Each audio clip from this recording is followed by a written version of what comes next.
Oye, país, buenas noches, buenas noches. Oye, país, yo soy Rudy González. Gracias por su compañía. En esta hora, qué bueno que me acompañan para juntos analizar los temas noticiosos ocurridos en el país en las últimas horas, también el resto del mundo. Pareciera un esnovismo, Thanksgiving, el Día de Acción de Gracias, que en República Dominicana y en otros países fuera de Canadá y en Estados Unidos, donde es la tradición la celebración de este Día de Acción de Gracias, pareciera como un esnovismo que se haya trasvasado a otros países. Pues no, yo no creo que no creo que lo sea. Esta celebración que surgió en los principios del siglo XVIII en Canadá y siguió a los Estados Unidos, es la escogencia de un día del año por razones históricas y razones de la conformación de los pueblos. Se escogió un día del año para dar gracias a Dios. Sea usted cristiano o no, dar gracias por el bienestar del año. Se tomó como punto de partida la cosecha, los beneficios de la cosecha, luego de serias repercusiones de daños, de merma en las cosechas, y cuando comenzó a florecer de nuevo, se tomó este día para dar gracias. En Canadá se celebra el primer lunes exactamente, de el mes de octubre. En los Estados Unidos se celebra el cuarto jueves del mes de noviembre. Y lo mismo se celebra en Puerto Rico, en Brasil, en muchos otros lugares donde es una celebración común. En los Estados Unidos y Canadá, pues en los Estados Unidos especialmente es uno de los días más emblemáticos de celebración de la unión familiar. Incluso se ha llegado a comparar y a sobrepasar como fecha de unión familiar a la Navidad. El día de la Navidad es el día que la gente se reúne en familia, hace una cena de Navidad, reparte regalos, es un día de regocijo familiar. Sin embargo, el Día de Acción de Gracias está ya tipificado, primero como el punto de partida de la celebración hacia la Navidad, que es en el mes de diciembre, a final de diciembre. Pero diciembre entero es la vistosidad de la Navidad, con las luces, con los intercambios de regalos, con las compras adelantadas para regalar ese día. El día de la Navidad, los intercambios de regalos, se hacen angelitos en las empresas, entre las familias, de todo. En República Dominicana, muchas familias, conozco muchas familias que hacen una cena de acción de gracias. ¿Qué de pecaminoso puede tener hacer una cena de acción de gracias y reunir la familia? Los hijos que ya se fueron, que hicieron familia, los nietos, los hermanos, los padres y las madres, juntarse y ese día pasarla en convivencia, hacer una cena y hablar de las cosas buenas, positivas, de lo que queda atrás, por lo que se da bendición y las perspectivas del nuevo año.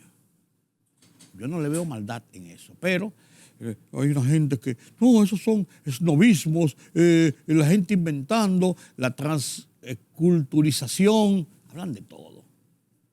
El que quiera dar gracias lo puede dar cualquier día, pero si hay un día para hacerlo, como hay un día de las madres, como hay un día de los padres, como hay un día del trabajo, como hay un día de la independencia, o sea, hay un día, aunque tú todas esas ocasiones las lleve en la cotidianidad, en el día a día. El que quiera que lo haga y bien, el que no quiera que lo haga bien también. Pues este día se ha celebrado el jueves 24, el Día de Acción de Gracia, cuarto jueves del mes. En los Estados Unidos todo el mundo viaja, es un fin de semana largo, por así decirlo, porque aunque hay trabajo, el viernes siguiente después del Día de Acción de Gracias, no es menos cierto que se ha dedicado como un día especializado para las ventas, para el comercio, para grandes especiales. Entonces, dentro de todo este marco, viene el Black Friday, que es el viernes negro, que es el viernes que continúa después del jueves cuarto del mes de noviembre, Día de Acción de Gracias.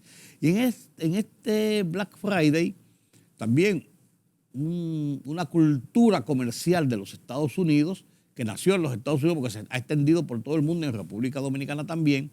Es un día donde se hacen grandes especiales, se hacen grandes ofertas de todo tipo de mercancías. Venden desde casas en especiales, automóviles, hasta ropa. Los efectos electrodomésticos y electrónicos y de tecnología llevan la vanguardia en los últimos tiempos. Incluso el avance tecnológico del mundo ha provocado que gran parte de las compras, un gran porcentaje, se hagan ahora a través de Internet. Se hacen por la web, se hace una transferencia, se hace un pago con tarjeta, se manda y se le envía a su hogar por uno de los servicios de mensajería o couriers que hay para transportar productos. Esto es muy común ya. Entonces, el Día de Acción de Gracias es un día para la familia. El día de Black Friday es un día para las compras. Y en este día hay que tener ojo avisor, mucho cuidado con las ofertas, con las propagandas engañosas, con productos que no son nuevos, sino que son rebildeados y no se lo dicen en las tiendas. En los Estados Unidos no pasa eso, porque usted le dan un artículo rebildeado, o sea, reparado, reconstruido, aunque quede con sus componentes como nuevo, y se lo dan por nuevo realmente, usted tiene la capacidad de hacer una demanda y de querellarse duramente. En Estados Unidos no ocurre eso con frecuencia. En la República Dominicana sí hemos visto situaciones de esa naturaleza.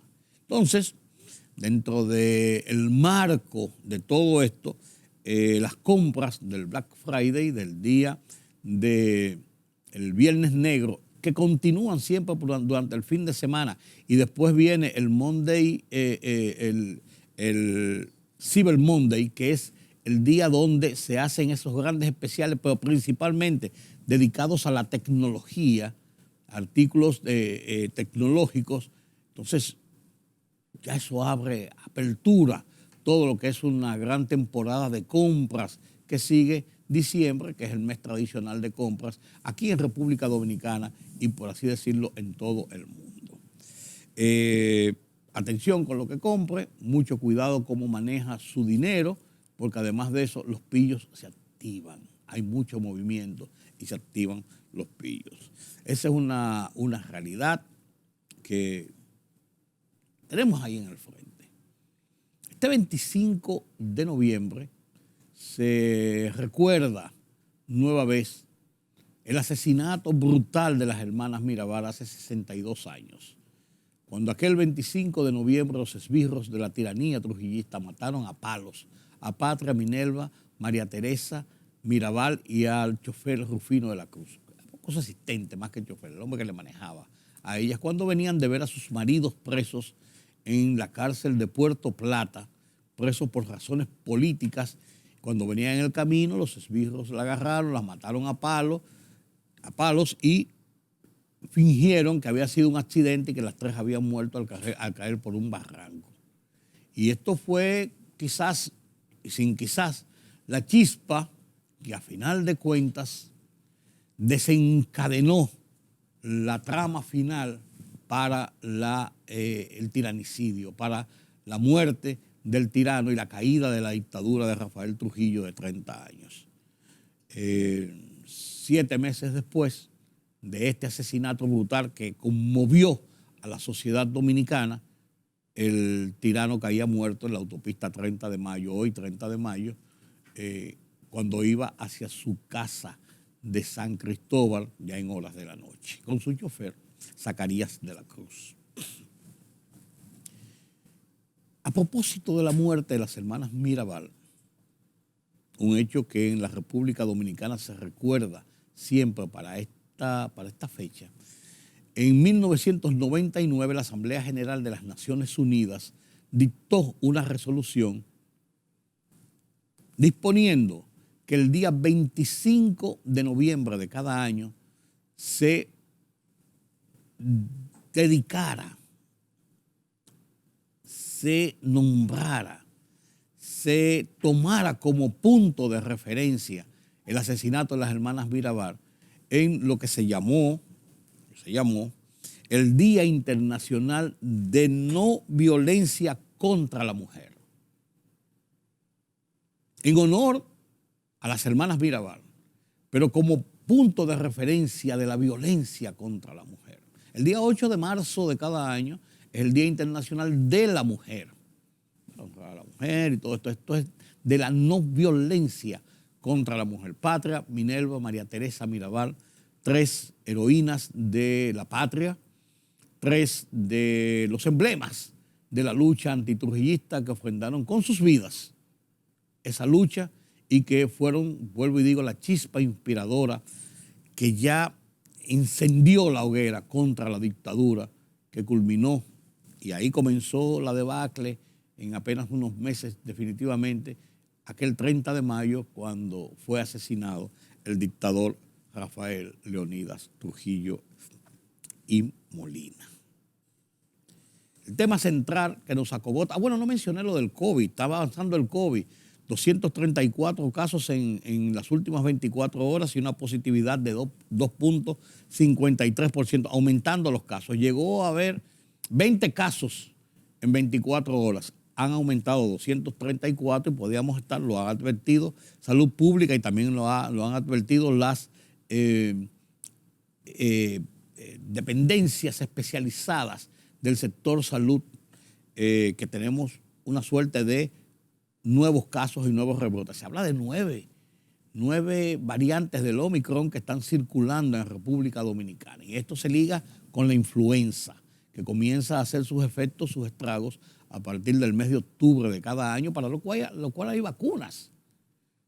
El gobierno trajo más de 500.000 vacunas y las ha colocado en diferentes centros de vacunación para que la gente vaya y se vacune contra la influenza. Y eso le evita que este virus, que es un virus, es una gripe, pero puede convertirse en fuerte, en grave, en mala, dependiendo cómo esté su organismo en sentido general. Vacúnese contra la influenza. El tema central que ocupa la atención nacional es el tema de las críticas y las presiones de Estados Unidos sobre el Estado Dominicano, sobre República Dominicana, por el tema de las repatriaciones de los haitianos, de los inmigrantes haitianos. Y ya hemos dicho hasta la saciedad que esto es una decisión soberana del pueblo dominicano, del gobierno del Estado Dominicano, de mantener en los rigores que lo entienda su control migratorio. Y la verdad es que hemos tenido un exceso de migración que ya se hace casi incontrolable en algunos sectores. Esa es la verdad. Entonces tenemos que poner un freno, tener que poner correcciones a esta situación. Pues los Estados Unidos han sido muy ácidos, muy críticos contra República Dominicana por su proceso de repatriaciones. Y lo propio hizo el alto comisionado de Naciones Unidas para los Derechos Humanos y para los Refugiados. Y recibió una respuesta dura del presidente de la República y de otros sectores. Pero la tapa al pomo, el aderezo, la cereza arriba del helado, el complemento del regalo, lo puso ya en estas semanas, el miércoles, el anuncio del Departamento de Aduanas de los Estados Unidos de imponer sanciones de no aceptar embarques de azúcar provenientes del Central Romana Corporation de República Dominicana dentro de las cuotas que tiene República Dominicana para vender azúcar en el mercado norteamericano.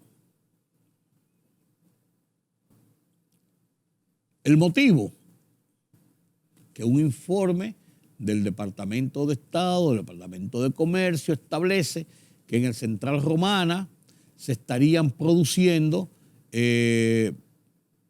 violaciones a los derechos de los trabajadores con trabajos forzados, con bajos salarios, con horas extras muy serias, bien, todo esto, maltratos, trabajo infantil y todo esto.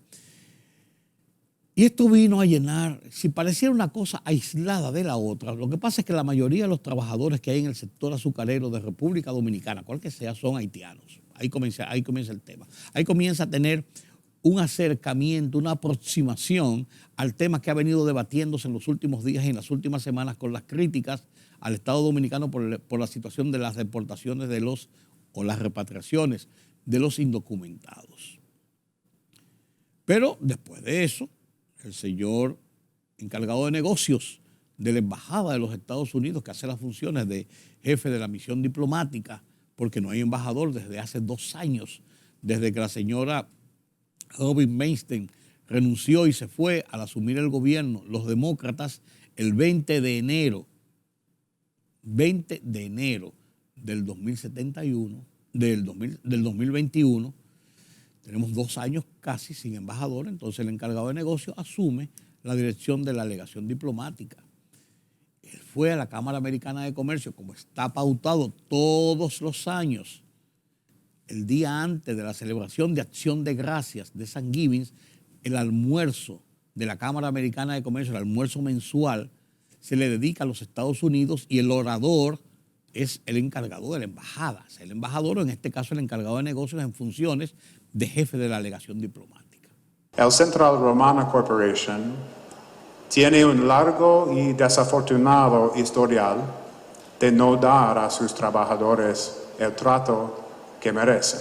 Nuestra esperanza es que esta seria acción conduzca a mejores condiciones para los trabajadores y a un ambiente de competencia más fuerte.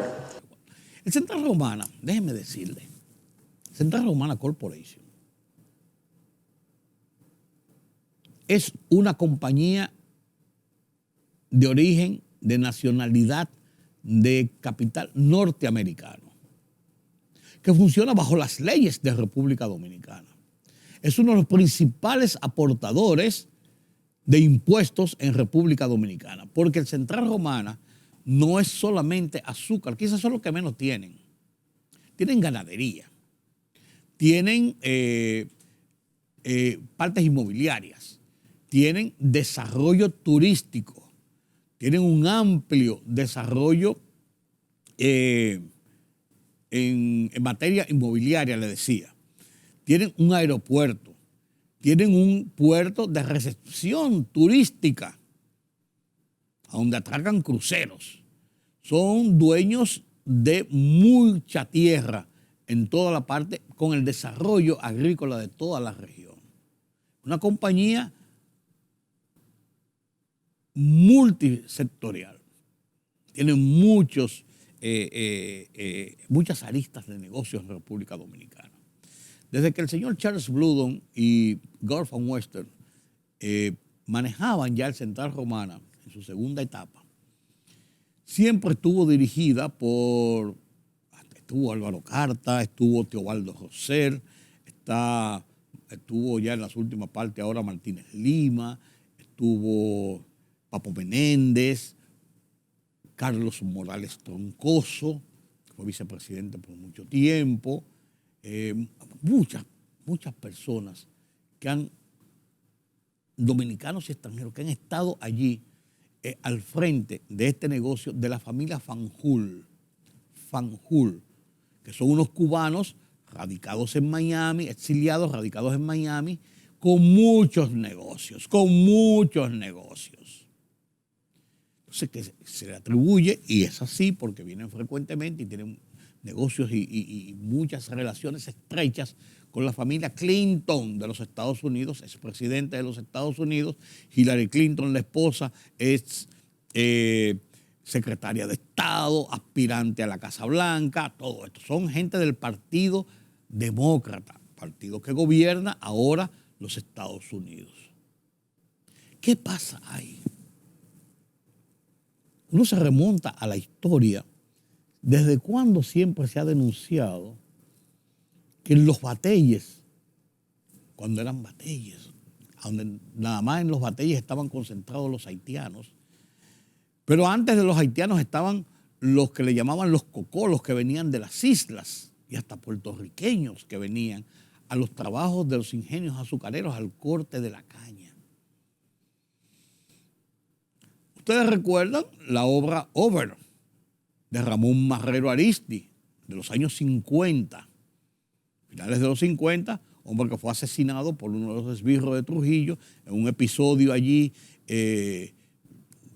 después que le estaban increpando a Marrero Ariztí, que era un periodista, escritor, era ministro de Trabajo en ese momento, y le estaban increpando a Trujillo, le habían llevado el chisme, Johnny Aves y su grupo a Trujillo, de que unos artículos que habían salido en el New York Times, firmados por el experimentado periodista y corresponsal para América Latina, Tapp Sur, donde hacía críticas y ponía en blanco y negro una serie de situaciones de la dictadura. Entonces se le atribuyó a Marrero Ariztí haber sido el contacto para dar informaciones a Tapp Sur, porque eran amigos, y entonces Trujillo le increpa y dicen que hasta le dio con una fusta y lo insultó, y que Marrero Ariztí, sudoroso, fue a sacar el pañuelo del saco para limpiarse el sudor, y el guardaespaldas de Trujillo, que estaba detrás de él, sacó un revólver y le dio un tiro en la cabeza, pensando que le iba a sacar un arma y que iba a agredir a Trujillo. Y muere Marrero Ariztí. Entonces sus obras, Over y Barcié, son obras donde Marrero Ariztí, escritor, novelista, una novela histórica, planteaba los serios problemas en los batalles con los trabajadores que recibían tratos inhumanos, que recibían bajos salarios, que recibían represión y todo esto. Después, eso siempre ha estado ahí. ¿Cuál es el caso de Guido Gil y sus luchas en el Central Romana? Finalmente desapareció cruzando el puente que comunica con San Pedro de Macorís, y se dice que fue arrestado, agarrado por policías y oficiales policiales, y fue desaparecido, asesinado y desaparecido. Después viene el caso, si seguimos con la historia, el caso del padre Harley.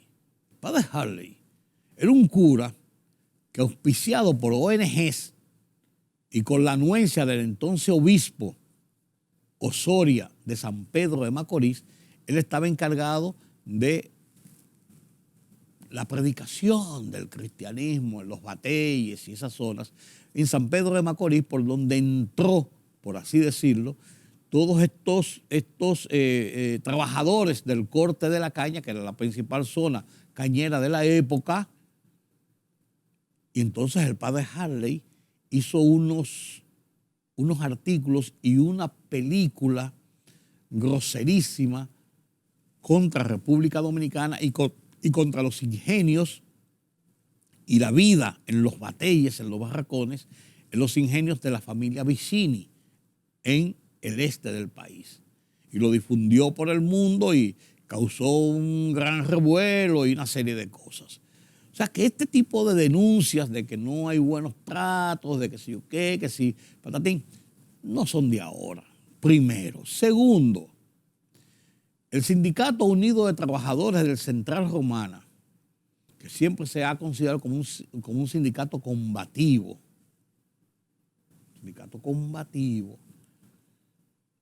año por año, da bendiciones al Central Romana por los tratos a sus trabajadores de viviendas, de salud, con hospitales y con todo esto que tiene, de alimentos, de buenos pagos, y además de eso, de cientos de millones de pesos que cada año entrega como bonos a sus trabajadores. Eso es lo que yo veo.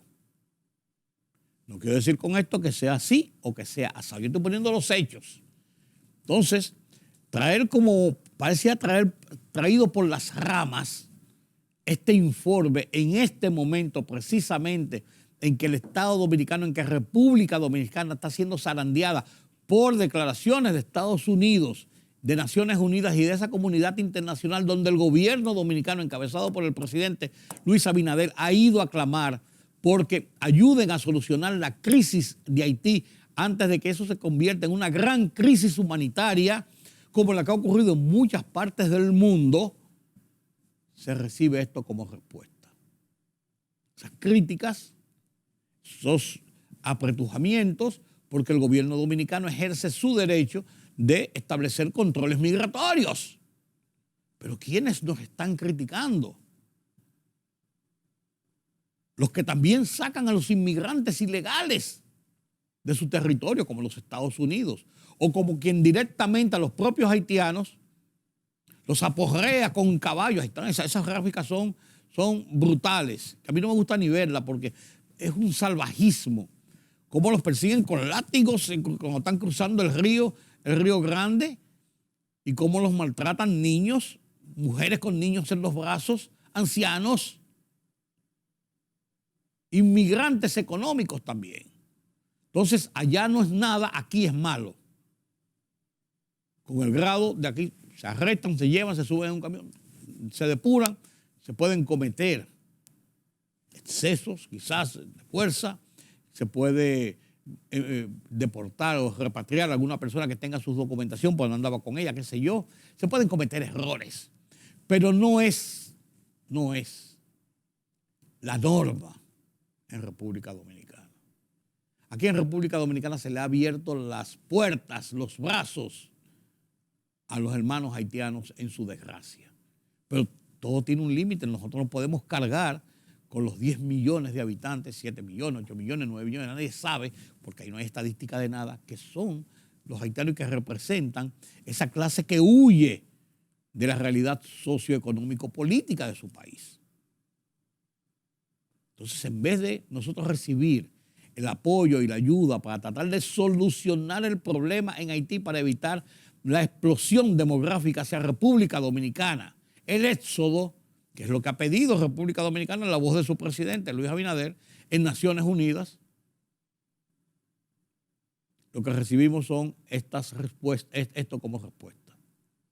Entonces, esto del Central Romana viene a ser la fresa del bizcocho. Aunque pareciera ser una cosa por acá y otra cosa por allá, todo confluye sobre la República Dominicana, sobre el Estado dominicano, sobre nuestro país. Que no le quepan dudas a nadie. Esa es la realidad. Y por eso se han levantado todas las voces sin importar banderías políticas, colores de los equipos de béisbol, clase social. Se han levantado todos, de todos los sectores profesionales, incluyendo los empresarios, a quejarse de la actitud de los Estados Unidos frente a República Dominicana, poniéndole la tapa al pomo esta situación contra el Central Romana Corporation. Esa es la realidad, señores. Entonces los dominicanos se han sentido agredidos, nos hemos sentido agredidos, injustamente, y además de eso, de una manera irracional y sin ningún miramiento. Que son el imperio, que son los dueños del mundo, sí, pero no tienen por qué avasallar a sus socios, no tienen por qué avasallar a sus vecinos, no tienen por qué avasallar a una nación que lucha a brazo partido por mantener un sistema democrático, por mantener un sistema de desarrollo, por mantener un sistema de igualdades dentro de las calamidades que tiene una nación que lucha día a día por su subsistencia como República Dominicana. No se compadece. Por eso se ha visto este vuelco de la sociedad dominicana cerrando filas con su gobierno, con su Estado y en contra de esta situación a que nos ha llevado, o que algunos sectores, por ponerlo así, de la administración norteamericana han llevado el estado de las relaciones de República Dominicana con Estados Unidos tradicionalmente buenas, con altas y bajas, pero tradicionalmente buenas. No se compadece. En ese sentido, publiqué mi columna en esta semana en Listín Diario, que se titula Ante una agresión innecesaria. La comparto con ustedes a continuación.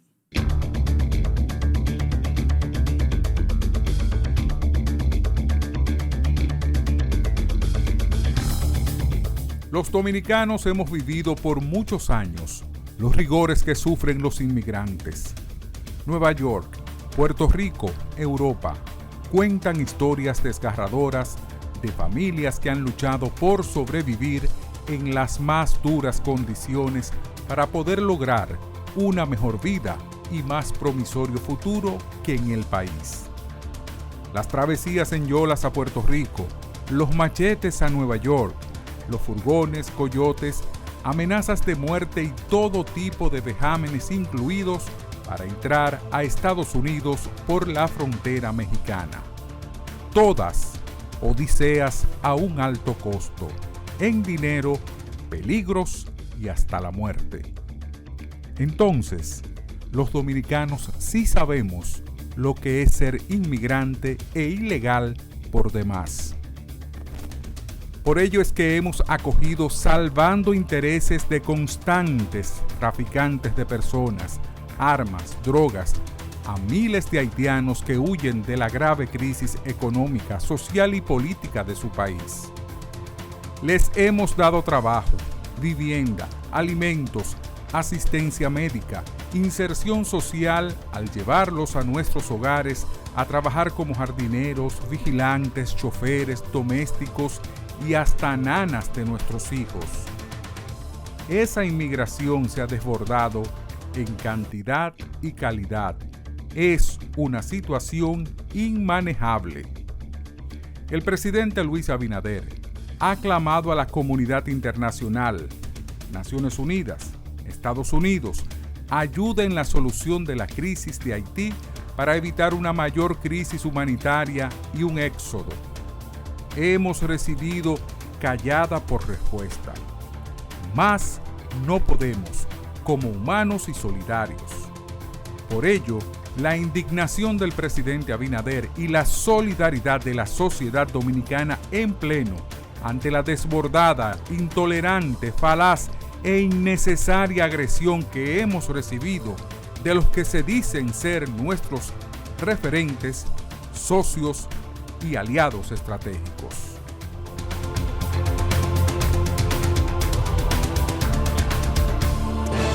La libertad solo reside en los estados en los que el pueblo tiene el poder absoluto. Por el respeto a los valores democráticos y la dignidad del pueblo dominicano, el rumbo de la tarde, plural, objetivo, comprometido siempre con la verdad. Con Georgie Rodríguez, Rudy González, Diulca Pérez y Ramón Colombo. Los poderosos ya están en el aire.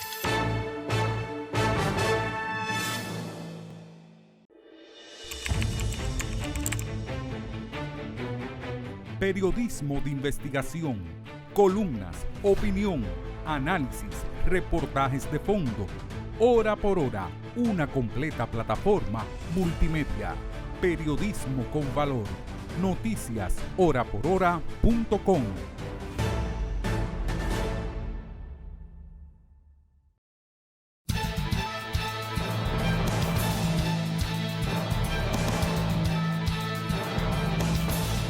El expresidente de la República, Hipólito Mejía, llamó una bofetada para el pueblo dominicano que Estados Unidos haya vetado la importación de azúcar que produce Central Romana Corporation. Es un comportamiento que no es nuevo. Los americanos están acostumbrados a eso, a irrespetar a los países amigos, expresó el exmandatario al ser abordado por miembros de la prensa en la explanada del Ministerio de Agricultura. La Asociación de Industrias de República Dominicana considera que la detención de embarques de azúcar del Central Romana Corporation por parte de las aduanas de Estados Unidos debe revisarse racionalmente con el fin de encontrar una salida rápida a la sanción impuesta que afecta a las exportaciones de dicho producto de la empresa hacia los Estados Unidos. Durante la 53ª reunión de subcomité ejecutivo de la Unión de Ciudades Capitales de Iberoamérica, celebrada en Santo Domingo, las ciudades reafirmaron sus compromisos con los ideales de la UCI y continuar trabajando con el desarrollo sostenible. Asimismo, dieron a conocer la agenda oficial de la subregión para el 2023, la cual establece inversión en la educación cívica ciudadana para elevar la calidad de los contratos sociales, además de que se trabajará para democratizar el acceso a oportunidades y conectar a los pequeños y medianos emprendedores con actores en todos los territorios de la subregión. El Ministerio de Salud Pública notificó 1.093 casos activos de COVID-19 en República Dominicana, en su boletín epidemiológico 980. De acuerdo al reporte de la Dirección General de Epidemiología, la positividad en las últimas 4 semanas se sitúa en 2.53%.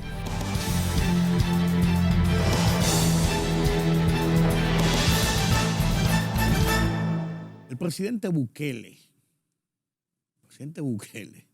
en El Salvador le entró otra vez a las maras y amplió su radio de acción para enfrentar los grupos, esto de las maras, que están haciendo, se convirtió en un momento determinado en un desafío al gobierno y al Estado. Eran grupos violentos de delincuentes, callejeros armados, asesinos, sicarios y todo. Y Bukele, desde que entró, se habla de que más de 40.000 personas han sido llevadas a los calabozos y los tratan mal, para desbaratar las maras. Ya amplió esta radio de acción a otras zonas de El Salvador y sigue su lucha contra las maras. Lucha contra la delincuencia en América Latina. De este tema y los temas de la guerra nos habla Pedro Vargas en las internacionales desde la redacción central de Oye País.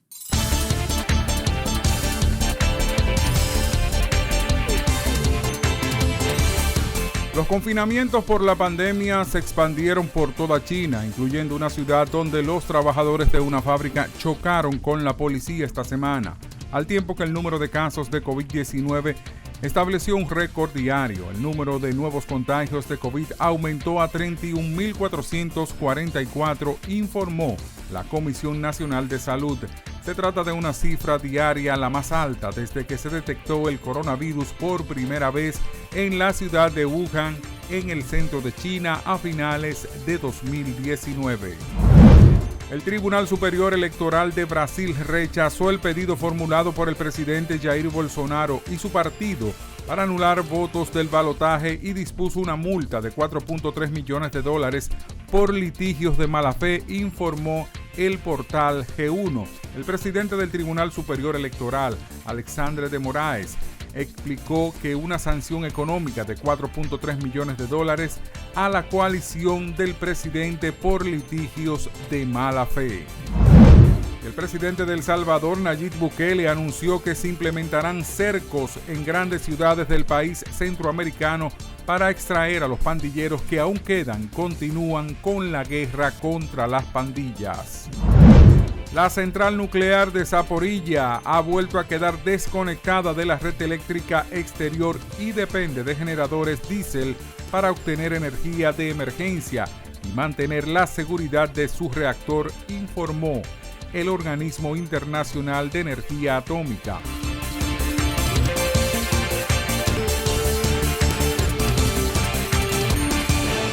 La libertad solo reside en los estados en los que el pueblo tiene el poder absoluto. Por el respeto a los valores democráticos y la dignidad del pueblo dominicano, El Rumbo de la Tarde, plural, objetivo, comprometido siempre con la verdad. Con Georgie Rodríguez, Rudy González, Diulca Pérez y Ramón Colombo. Los poderosos ya están en el aire.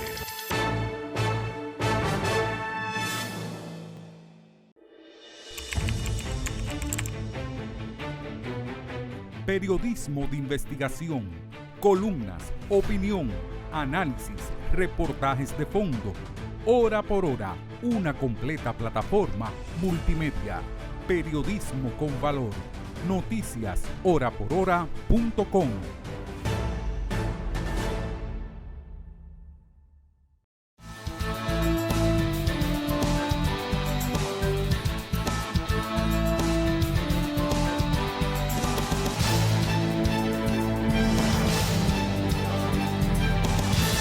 A propósito de la guerra, no cede la ofensiva rusa frente a Ucrania.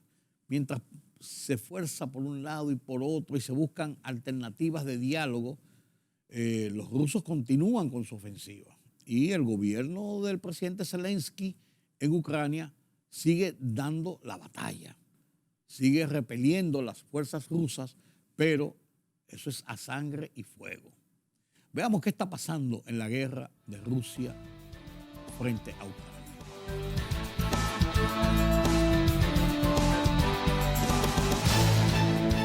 Rescatado de los escombros de lo que fue una sala de maternidad, este médico tuvo la suerte de salir con vida. Pero el ataque ruso que destruyó su lugar de trabajo se llevó la vida de un bebé. Se pudo rescatar a su madre con vida. Son las últimas víctimas de un nuevo ataque a un centro sanitario. Moscú ha negado durante mucho tiempo haber atacado hospitales y clínicas, pero la OMS ha registrado más de 700 ataques desde el inicio de la guerra hace 9 meses. Los ataques de Rusia a la infraestructura energética de Ucrania dificultan la atención en los hospitales que aún quedan en pie. Aquí en Jersón los médicos trabajan con linterna mientras intentan salvar a un adolescente que sufrió graves heridas en un ataque ruso. Sin electricidad no funciona el ascensor y el paciente debe ser llevado por las escaleras para llegar a un quirófano solo con las luces de emergencia. Es difícil sin ascensor, difícil sin luz para llevar al chico al 6º piso, sin agua, sin calefacción. Con la poca luz que tienen los médicos, deben amputar un brazo del chico. Su madre espera desconsolada. Disparan a los civiles, a los niños. No les hemos llamado ni hemos matado a ninguno de sus hijos. Entonces, ¿por qué nos matan? Pero la ofensiva rusa continúa y Jersón se enfrenta a un duro invierno, con escasez de agua, alimentos y otros artículos de primera necesidad. Muchos han tomado una difícil decisión y se sumaron a las evacuaciones voluntarias del gobierno para buscar seguridad lejos de la primera línea de batalla. Esta es la ruta que lleva a Jersón, o lo que queda de ella. Durante meses, rusos y ucranianos lucharon encarnizadamente por cada metro. Al final, las fuerzas rusas colapsaron, incapaces de hacer frente a los incesantes ataques de las tropas ucranianas contra sus líneas de suministro. Pero la victoria ha tenido un alto precio. Este poblado se ubica justo detrás de las posiciones de avance ucranianas. Las casas intactas son una excepción. Este proyectil es solo uno de los peligros. Muchos están todavía ocultos. En dirección a Jersón, cruzamos lo que hasta hace una semana era la línea del frente. Soldados ucranianos quieren mostrarnos que han tenido cuidado de no afectar a civiles ni a sus hogares, al contrario que los combatientes rusos. El pueblo de Blagodatne está en mejor estado que el que dejamos atrás.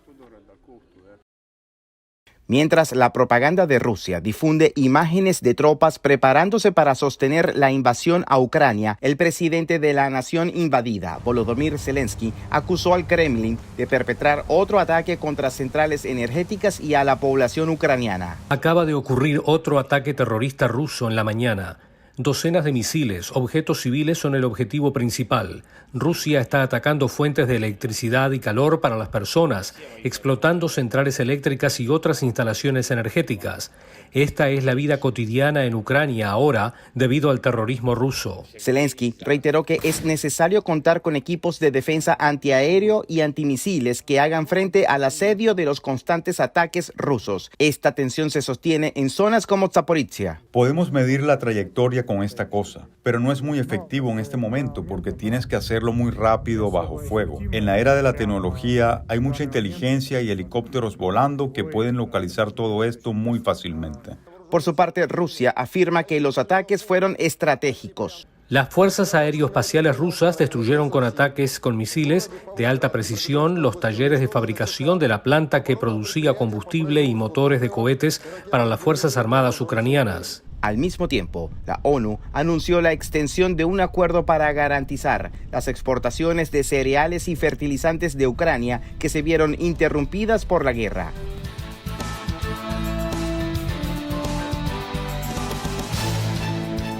Muchos presidentes en el mundo,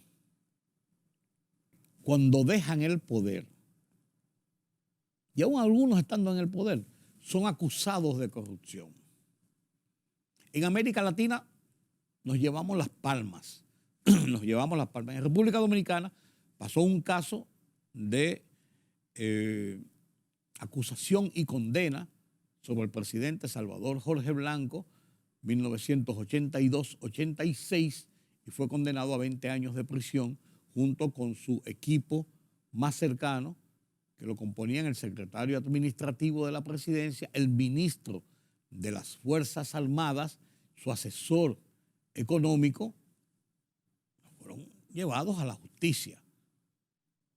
Y dos empresarios privados también fueron llevados a la justicia en este paquete por corrupción y fueron condenados. Que si fue por razones políticas, si fue por un desquite de Balaguer, si fue por esto, por otro. No es el caso que estamos juzgando, es el caso del hecho. El presidente llevado a la justicia y condenado. Bien. En América Latina tenemos el récord. Vemos cada día cómo se acusan presidentes, cómo cuando salen del poder se le ponen las esposas, se lleva a la cárcel, hasta se han extraditado de Estados Unidos en busca de Estados Unidos de resarcir acciones delincuenciales que han afectado el territorio norteamericano y son extraditados. Moisés Naín, en su programa Efecto Naín desde Washington, D.C., publica un reportaje sin desperdicios esta semana. Expresidentes presos, perseguidos y acusados por corrupción. América Latina se lleva las palmas. Comparto con ustedes este reportaje. No se lo pierdan. Qué interesante de cómo es estar en el poder y cómo estar después fuera del poder. Porque hay que hacer las cosas bien. Y nosotros sabemos de eso. De los avatares después. Expresidentes perseguidos, acusados y presos. En América Latina y el mundo. Reportaje de Moisés Naín con el que concluyo esta emisión de esta noche. Gracias por su compañía. Yo soy Rudy González. Nos vemos en la próxima. Disfruten este reportaje. No tiene desperdicio y nos da hasta de cerca, diría yo. Buenas noches.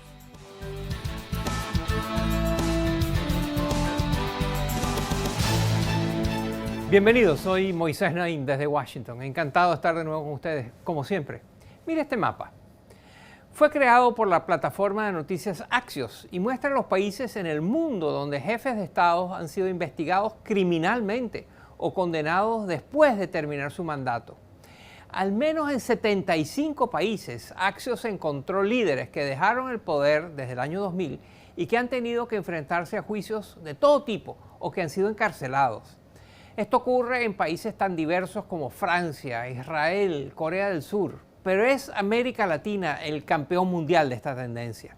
En las últimas 2 décadas, ninguna otra región del mundo ha tenido tantos expresidentes acusados, condenados, presos con órdenes de prisión preventiva, pedidos en extradición o prófugos de la justicia. ¿Por qué? ¿Qué nos dice este fenómeno de la política de estos tiempos?